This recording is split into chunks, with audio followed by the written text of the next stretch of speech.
Hello, everyone. Thank you for joining us for this fifth episode of Anu with You. I am your host, Roei Eisenberg, the executive director and founder of Anu, and we are joined here by our trusty campaign manager, Jessica, and our incredible, dedicated superstar of a lay leader.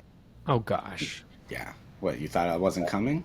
Jonah Platt, who has been doing incredible work in the community even before he started his incredibly successful podcast, right? Being Jewish has taken. I remember I saw you. I saw you the day it launched. Um, at When at the retreat? no, I thought it launched at the fund. No, It launched in October. It was October it launched. 1st. Yeah, it was October. It was the day of the way I remember it is it was the Yeah. day of the Iranian missile attack. Whoa. Wait, where were we? Why were We we were together? at we were at your mom's house. For what? For the thing about, oh, actually, wait, hold on, for the Black Jewish allyship. Oh, that thing where like Jesse Campbell and I sang at the end? Yes, That was yes. that Oh, that day? was, Oh, yes, wow. that was that day. It was, Okay. what a year, huh? Whew. It feels like it was like 6 years 5785. ago. 5785 has been a Whew. joy for the Jewish people. But welcome, everyone. Thank you so much for listening. Today, we are going to talk a little bit about Jonah's journey in general, but to Anu specifically. We're going to talk about how we deal in combating anti-Semitism, and most importantly, because this is the work that Jonah's leading so well on, how do we call in our allies? How do we bring people into our cause? Because we cannot do this alone. We need our non-Jewish allies. There's this work, the Talmud tells us that you cannot do the work alone, but there should be like an addendum that says, well, and you also it cannot only be a Jewish initiative, right? We cannot do this alone. Yep. So welcome, Jonah. Thank you. Happy to be with you both. Thank you so much. And we'll start it off with tell us a little bit about that Jewish journey that you've been on, and then how it brought you to Anu. And why Sure. Anu, right? Why Anu? I'm going to give you the like short to medium length version of the Jewish journey. I'm not going to start it like in the womb, but because I can give you that talk too, but we don't have that much time. Follow-up episode.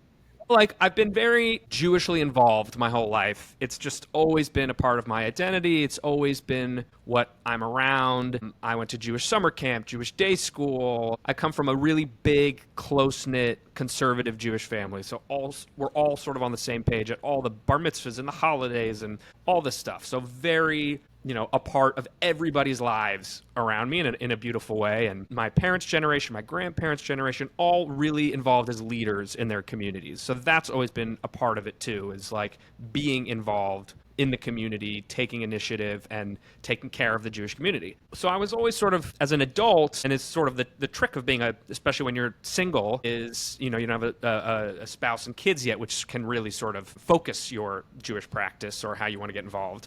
When you're single, you're looking for ways to connect. What's going to be meaningful to me? Where am I going to find my place? And did a lot of different programs and was always looking for, what was going to be my thing, and never quite found it. I feel like I've always been a natural leader. I mean, that like the first proof of me being a leader is in kindergarten. I wrote and choreographed a song thanking our teachers and taught it to the whole class. And they like photographed it and put it in the yearbook. And you can the lyrics are in the yearbook. So like I've always been, galvanizing the troop. How can you not vote for that? Yeah, that's How can you embarrassing. not vote for that? So it was called Heidi and Liz. We can count on you. It's pretty cute. So, but like I do these like Jewish leadership things and be like, yeah, I kind of already have that gist of this. And then I was very focused in my career on entertainment stuff. So my background's really acting, writing, music, musical theater, all this stuff. And I started doing online Jewish advocacy stuff very organically. Really, it started in 2021 when there was violence between Israel and Gaza around the Sheikh Jarrah neighborhood, if folks remember that. It was like super confusing and very complicated. And there was a lot of insane things happening online. And I just felt like I could help clarify some stuff for people in a nuanced way. And I know so many Jews and listened to so many Jews. I felt like I could sort of help articulate what people were feeling as well and give voice to what people didn't know how to say. And I was happy to see that people found what I was saying of value and it was helpful. And so I started, slow drip doing that kind of stuff when I had time, when things were happening, not in a big focused way. And it's sort of organically crept up over time. And I'll fast forward to October 7th. which really poured gasoline on the fire of my advocacy. It just became the only thing I wanted to be doing quite naturally. It wasn't like, I'm going to do this now. It's just like, I didn't want to be anywhere but online, connecting with people, helping people understand things, responding to the explosion of anti-Jew bigotry we were seeing everywhere. Eventually, it got to a point, long story short, there was a lot that sort of happened before that, but where I got to the point where I was able to make the decision finally, where it was actually a choice, where I was like, I'm going to pivot into doing this stuff wholeheartedly, like full time. This is what I want to be doing. I'm going to take a pause on auditioning for stuff and just free my mind of that other world and put it all into this one. A couple months after that, I launched my podcast, as we said, October 1st. And that's been like incredible. And that's been my focus, that and speaking around the country and in Canada to just try to help people make sense of things and feel hopeful and give people ideas of what they can be doing. And the second part of your question, what drew me to Anu is, I knew it was a really great slate for me. And that was really subtle. I saw the smile. Okay, good. Because, I'm all about inclusivity and like big tent and diversity of thought. Like that's what my whole ethos is. If you watch my show, if you look at my social media, like I'm all about making it for everybody. And that was like key and foundational to the pod from the very beginning. And also, as you mentioned, the allyship part, like I built the show to bring people in. I'd say, 30, 40% of my guests are not Jewish. My audience, I have a lot of non-Jews in it. That's by design because I want everybody to be in there. I feel like the big battle that we're in right now as a global human species is moderates versus extremists at every level in politics, nationally, whatever stage you want to look at, like that's the battle. And so I want all the moderates to be on the same page and together. As long as you're not an absolutely batshit extremist, like let's work together. So Anu, I know, is, all about that sort of diversity of thought, not being threatened by like someone having a different idea than you and like, let's talk about it and figure out what we think is the best way. And maybe we'll disagree, maybe we won't, but like we can work together and talk about it and not be like, draw a hard line where you can't come in here and you're a bad person because we disagree on this. Definitely not the Anu vibe. I like that there's diversity of people in Anu, like in age, in location, in professional field, in geographic, racial stuff. I mean, just like different people bringing things to the table. Very important to me. And then another really big thing that's sort of been the thing I've been talking about the most when I talk about the slate is like, it is insane to me that I did not know what the World Zionist Congress was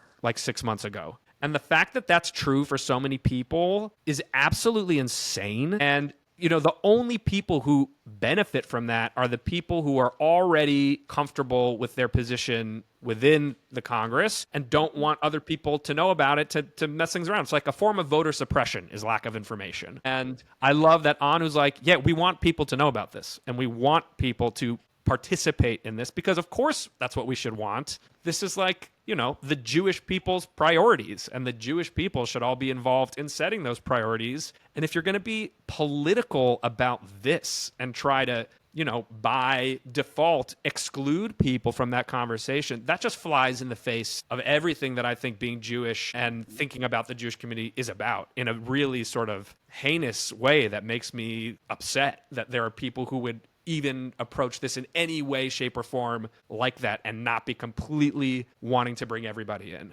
So that's something that drew me to Anu right away. We love that.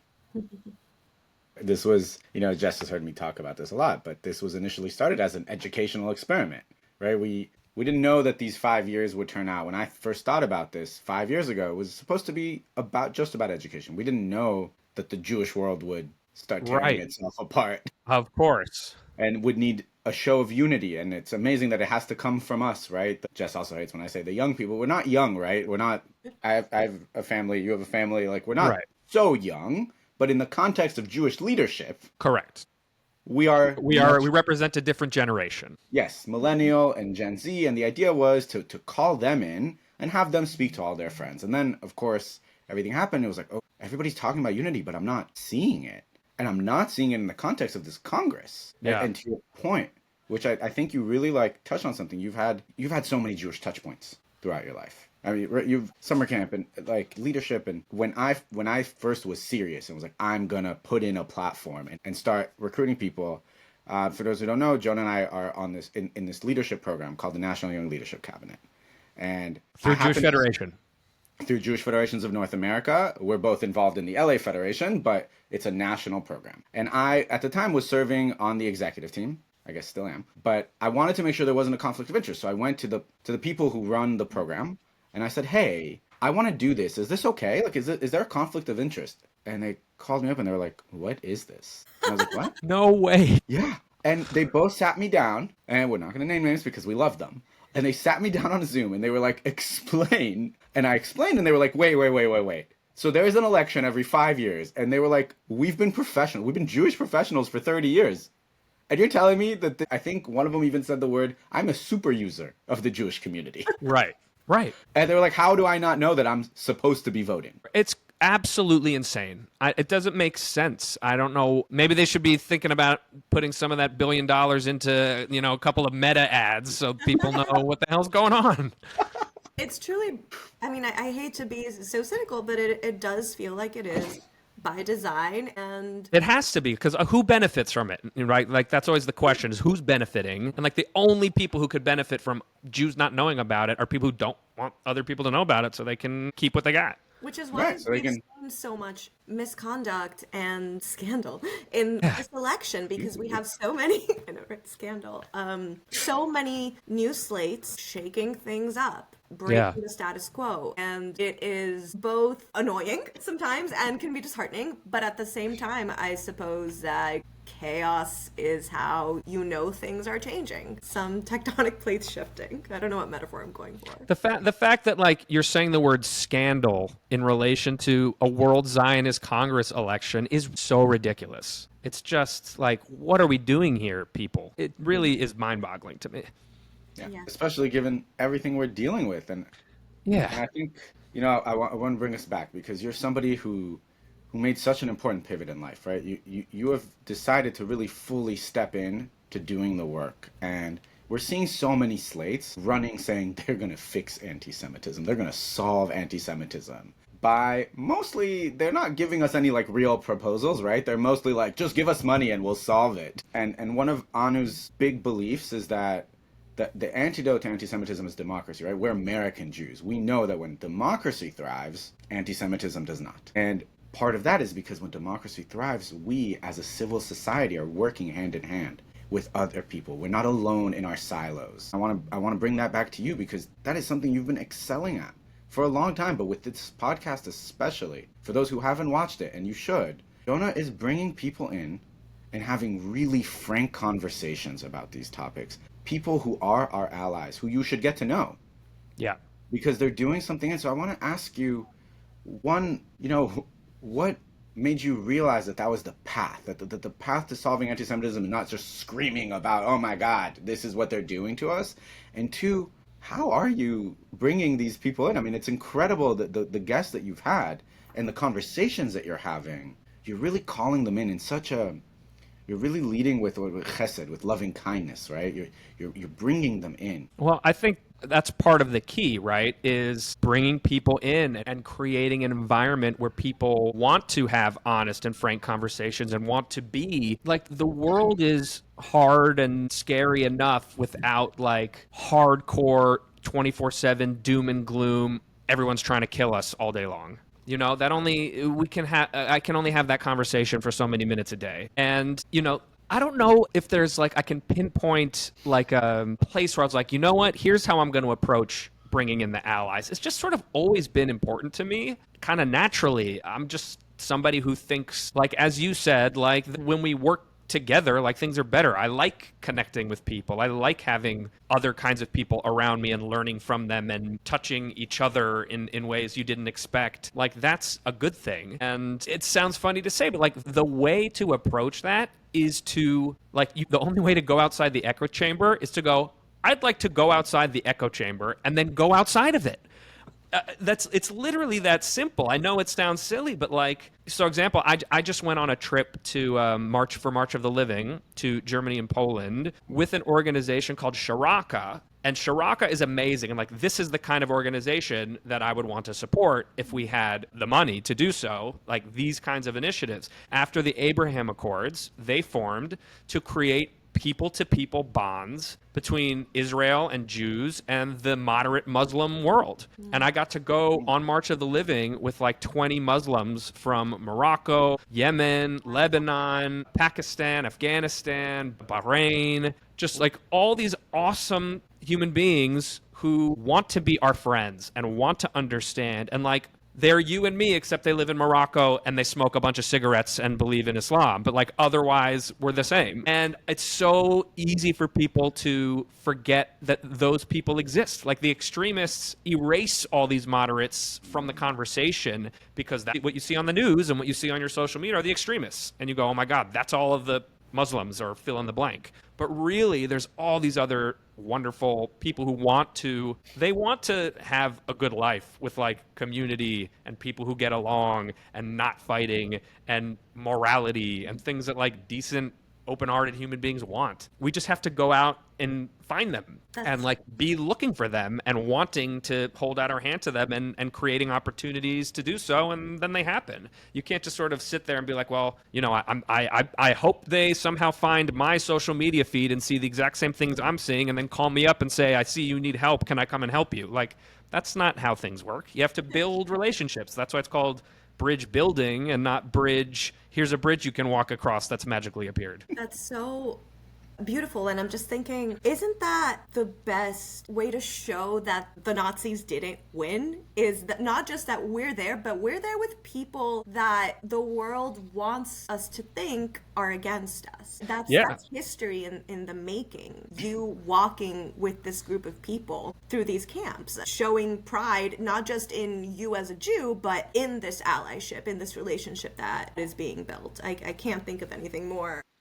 I like that framing that like the you know, Jewish history, the winning outcome is not just, hey, we're still here, but it's, hey, we're still here and we've got friends and we're accepted and we're not going to go anywhere. Like that's an even better, you know, I mean. Yeah. I love that, actually. So thank you, Jess, for that reframe. Yeah, I think we all need to like sit with it this weekend. Mm-hmm. But it also points to something, right, in our platform. And I still have my campaign hat on, so I have to... Please. You mentioned that, right? That we have three pillars, right? It's pluralism, which we all support. Yep. Peoplehood, which we all love. But the peoplehood is internal, right? It's about building bridges between Jewish communities, which we need big time. Have their own disagreements. So many.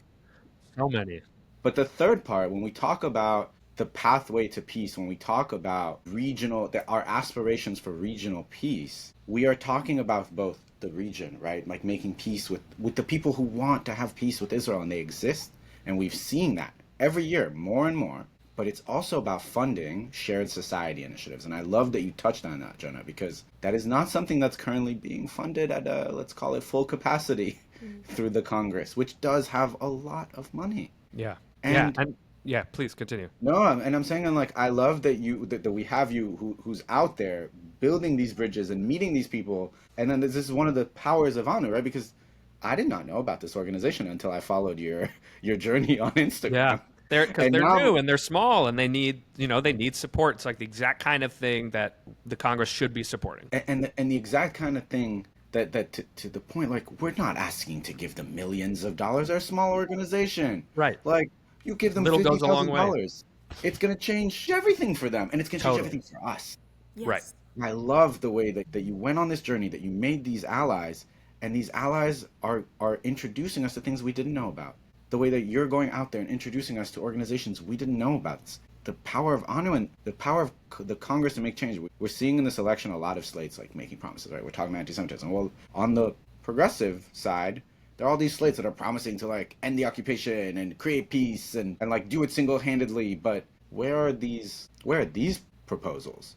Where are these initiatives to say, hey, we're going to spend the money on funding such a beautiful organization, on supporting the leaders who are making a change? I mean, the one thing that we know for certain about conflict resolution is that it gets solved by the people who are involved in the conflict. You know, the random Americans are not going to solve the Middle East conflict. They're just not. The people who need to solve it are Israelis, Palestinians, and regional partners. And I think one of the fastest ways to get to peace is more empowerment of the regional partners. If every other Arab country in the region was like, guys, we've had enough. We like Israel. They're not going anywhere. We want to do business with them. We want to be open. Like, we want stability here. And did that openly, like, it would be over. It'd be a totally different situation and environment. So the more that we can do to support the building of those bonds and the relationships and the encouragement of it, the sooner we'll bring about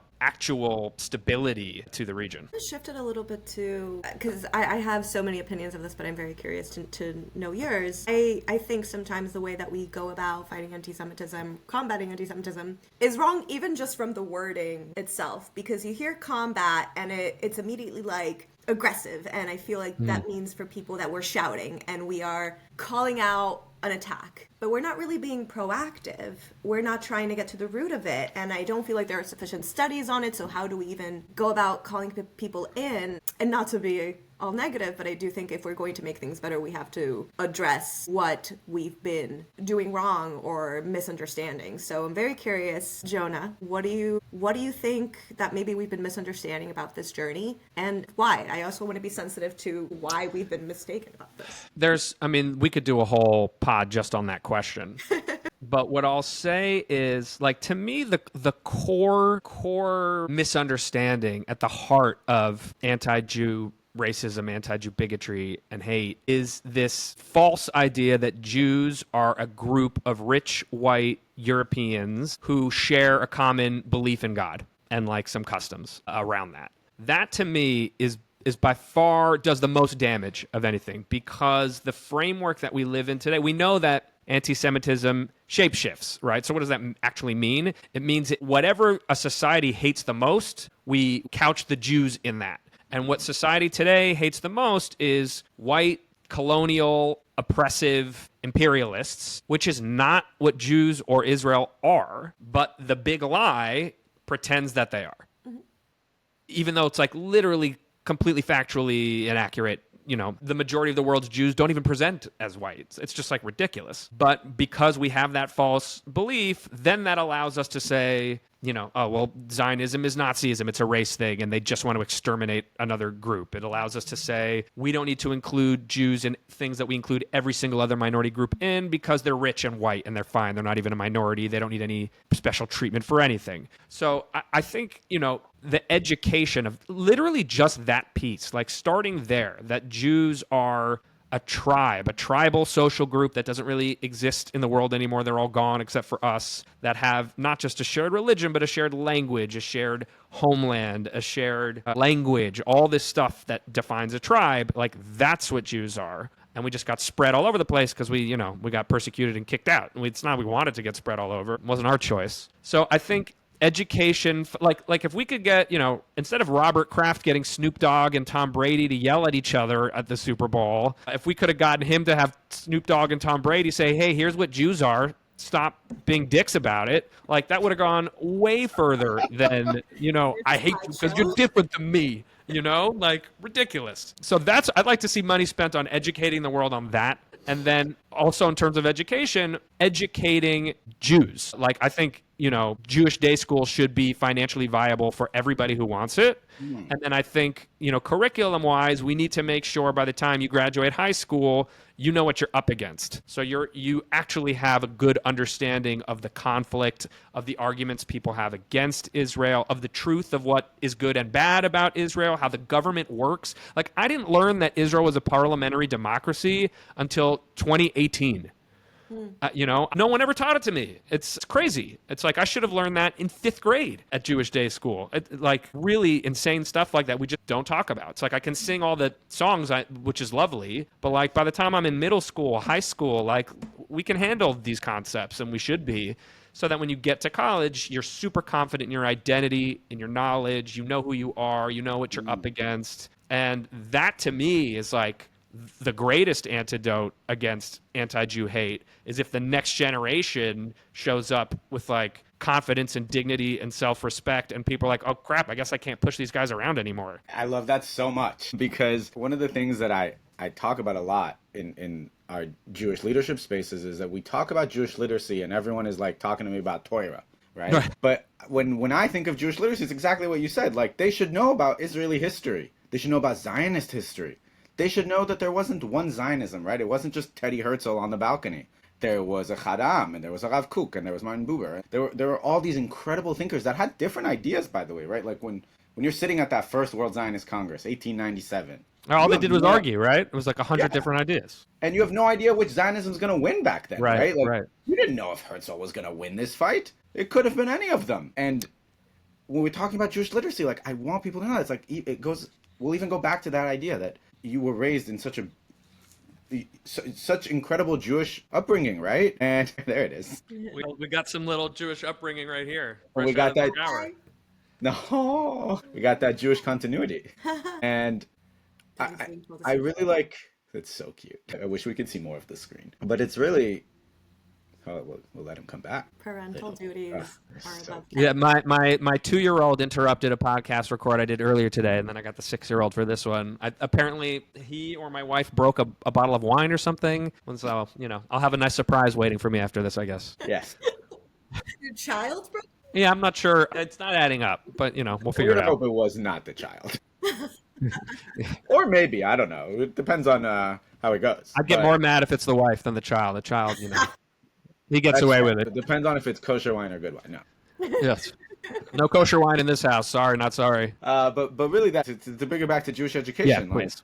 We have these Jewish professionals. We have people who have been brought up, right? You went to Jewish day school, summer camp. Yeah. You didn't know the Congress existed. Right. All it was to you is Teddy on the balcony. That's what I'm going to keep referring to it as. Teddy on the balcony. But there was 127 years since, and nobody knows. Yeah, it's really, Roei, it's like it's the middle school, high school piece. It's like I think we do a great job sort of up until there, and Jewish literacy should include Israeli culture. It should be the Bible. It should be knowing the prayers, all of that stuff. But then when we get to 12, 13, 14, 15, we got to start talking about this other stuff and digging into the history and the politics and the demographics of Israel, like all the sociology of the country. Like, we should know that as diaspora Jews. We should understand what goes on over there, and not have to sort of educate ourselves as adults. It's way too important, and we get caught too flat-footed, and we can't be involved and make meaningful impact and influence if we don't know what we're talking about. Absolutely. I mean, I'll say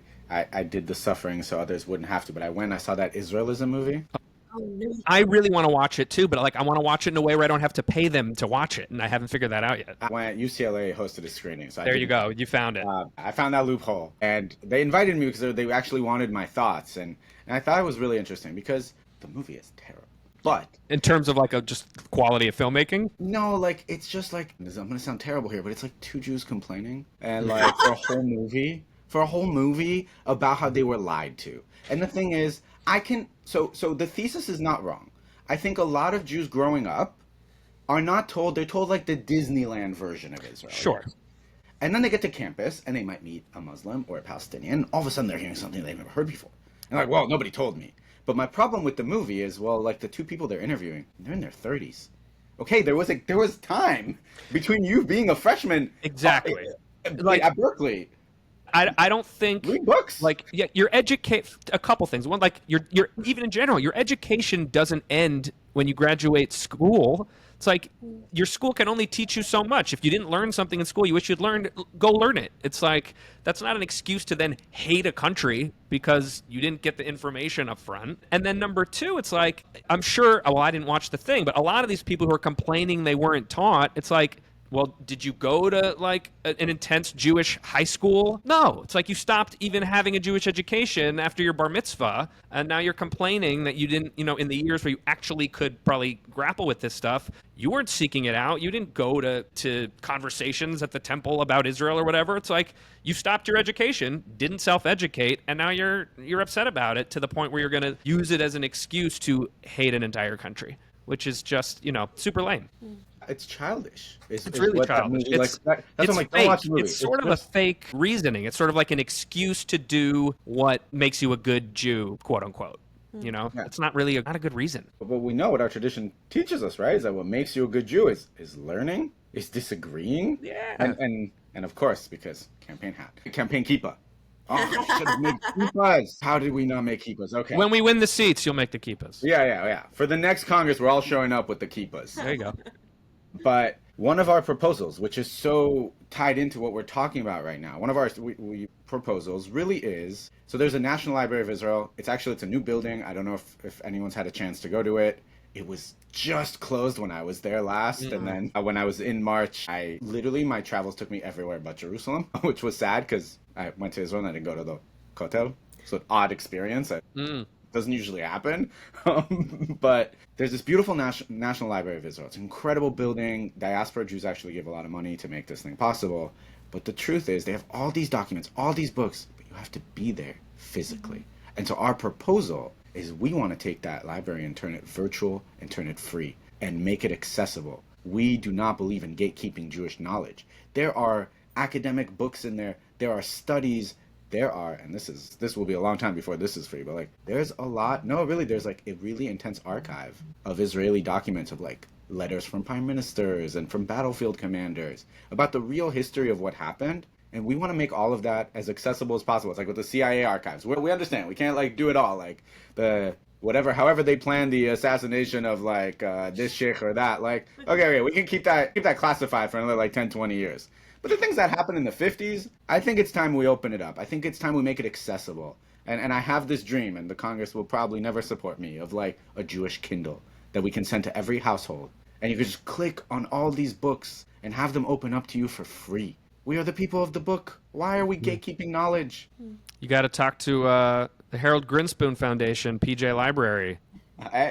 Loop them in on what's the adult Kindle library version. Ooh, I think as somebody who gets the books every month. Yeah, me too.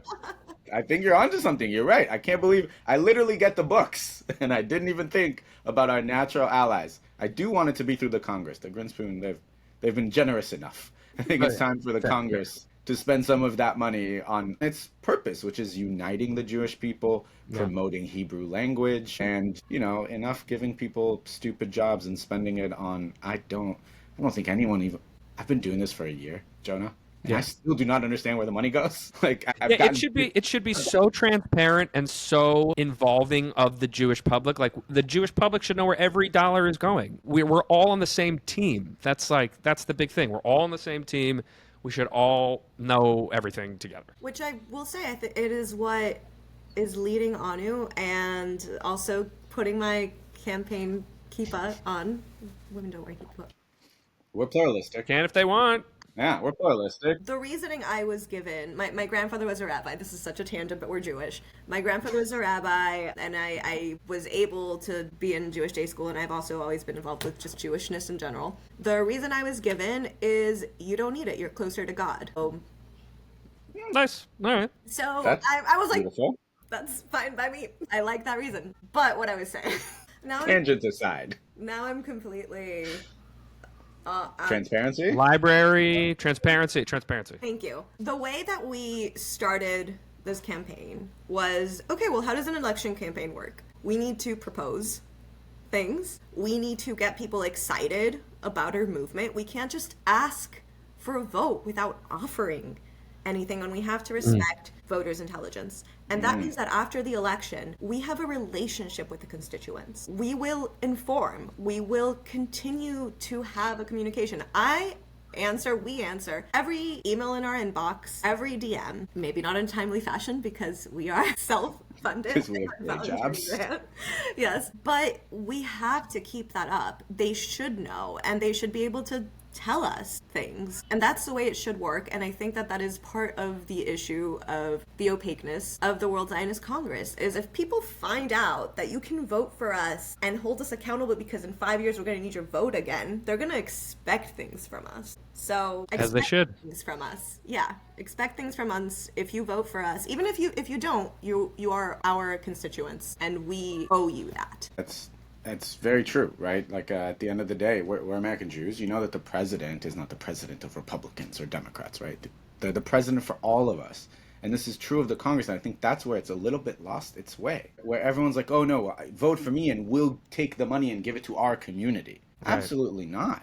The Congress is for the Jewish people. The people who built the Congress, those Zionists who argued 127 years ago, they argued because they believed that we would have the responsibility to lead these institutions, to know how to allocate these funds, and that we'll keep fighting. 100%. We're never going to stop fighting. We're Jews. But that at the end of the fight, we will come together and the money will go to the Jewish community. Not this segment, not this denomination, not the person who lives just in this area, right? Because I think sometimes we forget as American Jews, right, as the second largest Jewish community, that there are smaller pockets of Jewish life all over the world, and they need funding too. And they need us to stand up for them as a strong, powerful diaspora.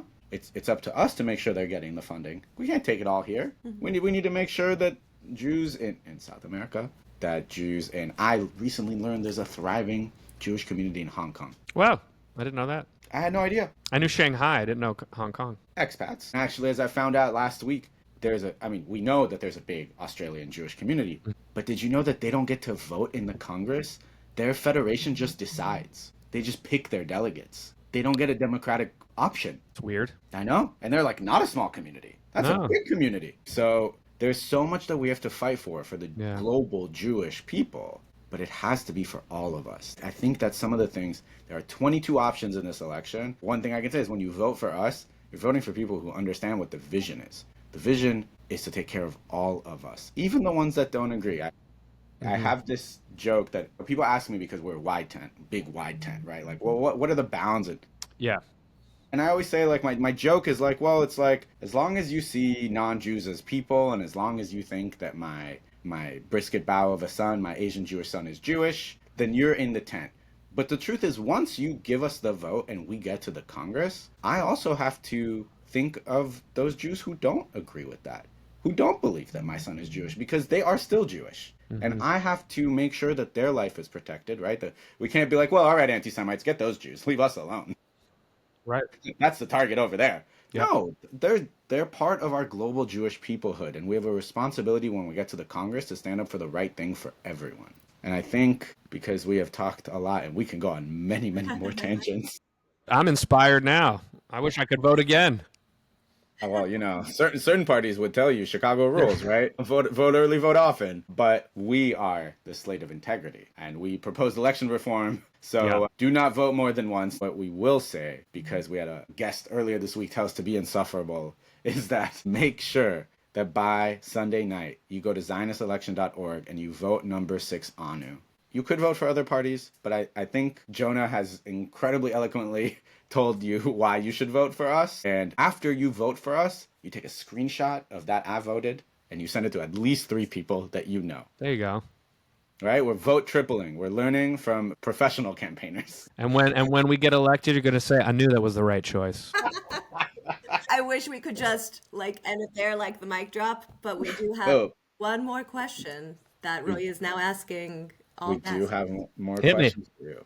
And that is, in this moment, what gives you hope for the future of our Jewish community? That's an easy one. I will say that the trip that I just took with my Muslim brothers and sisters gives me great hope. It was just such a clear reminder that we have friends. We have a lot of friends, and they're out there. We just don't necessarily hear them or see them because that's not really how the world works. That's not how the algorithm works. And that's not how going about your day-to-day life without doing anything different works. But they are there, and it gives me great encouragement. And I know we're only going to continue to bond more and become more visible and create change together. I love that. I love that every guest brings it back to people. Everyone notes a different part of the community, but everyone brings it back to people. The people bring us hope to a degree. That's why we're called Anu, right? We're Americans. We the people. Mm-hmm. And again, I'm going to remind people insufferably but joyfully, ZionistElection.org. Vote. Most importantly, vote. Ideally, vote number 6. I hope, well, don't give me that look, Jess. I know, I'm sorry. But the most important thing is that they vote. Definitely vote number 6. We've definitely convinced you. And if we haven't by now, go to our Instagram, go to our website, read all these incredible resources we have listen to Jonah's podcast. Yeah, please. It's called Being Jewish. You can find it on any audio platform, YouTube, Instagram, at Being Jewish Podcast. I'm at Jonah Platt. Come check it out. Follow him on all social media. Thank you all for joining us for this. Thank you, Jess. Thank you, Jonah, so much for joining us, for everything that you do for the community. Don't judge me for this. I'm still new to the whole podcast host thing, but I think I'm supposed to, thank you for listening. Don't forget to like, subscribe, share, review, leave us comments. I think that's good for the algorithm. Jess will answer them. I promise you that. I will. I guess I'm answering that. This is how we volunteer people. This is how the Jewish community thrives. Do it in public. Yep. Thank you all. Shabbat Please shalom. vote. And Shabbat shalom, but most importantly, vote number 6. Thank you all. Have a good weekend. And thank you, Jess. Thank you, Jonah. Good night.